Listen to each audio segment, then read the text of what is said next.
আপনার বাবা একটা পলিটিক্যাল ব্যাকগ্রাউন্ড আছে, তো স্যার পাশাপাশি ছিল অনেক আগে। আব্বার পলিটিক্যাল ব্যাকগ্রাউন্ড তো প্রত্যেকেরই কম বেশি ছাত্র সময়ে থাকে। আচ্ছা, সেক্ষেত্রে কি আমরা কি মমকে কি কখনো এই রাজনীতির মাঠে thank you so much.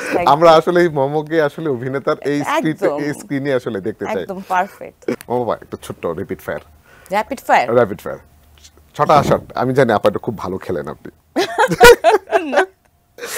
Momo, কোন ধরনের মোমো খেতে পছন্দ করেন? I love momo, chicken momo. Okay ওকে,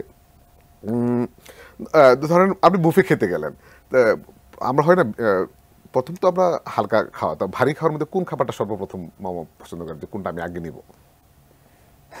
আমি আসলে ভারী খাওয়ার মাছ মনে হয় সবচেয়ে, যে আমি এটা পরে নিব। স্যুপ দিয়ে শুরু করে তারপর সবজি আর সাথে মাছ, মানে খুব বেসিক আর কি। এর চেয়ে বেশি বুফে হোক আর যেই হোক, যেভাবেই হোক খাবারটা, এর চেয়ে বেশি খাওয়া সম্ভব না আমার পক্ষে। কোনো প্রাক্তনের কোনো বিয়ের অনুষ্ঠানে যাওয়া হয়েছে কখনো? না, এখনো সৌভাগ্য হয় নাই। আপনার একটা প্রশ্ন আপনার কাছে ছুড়ে দিচ্ছি, শীতকালে বাথরুমের দূরত্ব বেশি দূরে না চাঁদের দূরত্ব বেশি দূরে? ও, নির্ঘাত ওয়াশরুম, এতে কোনো সন্দেহ নাই। মানে ওইটা কিন্তু আমার একদম মনে হয়েছে যে ওটা ফিল থেকে আমি লিখে ফেলছি। আমার কাছে চমৎকার লেগেছে।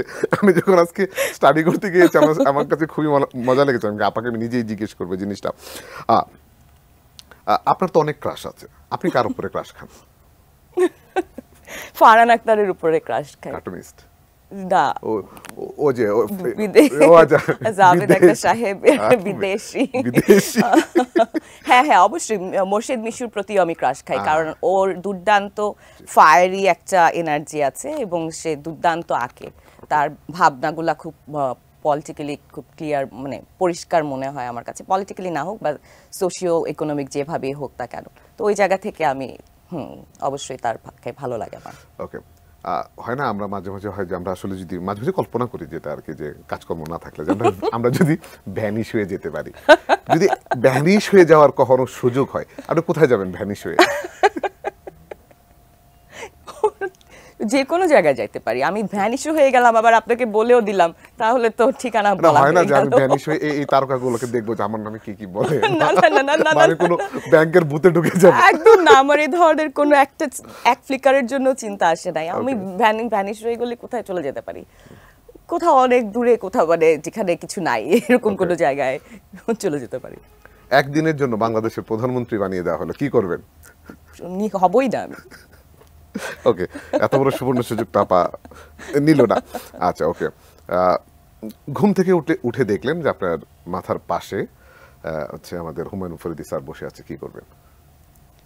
আমার খুব ভালো লাগবে, আমার মনে হবে যে ওয়াও, উনি বেঁচে আছেন। যদি সত্যিই হতো ব্যাপারটা, ভালো হতো। ওকে।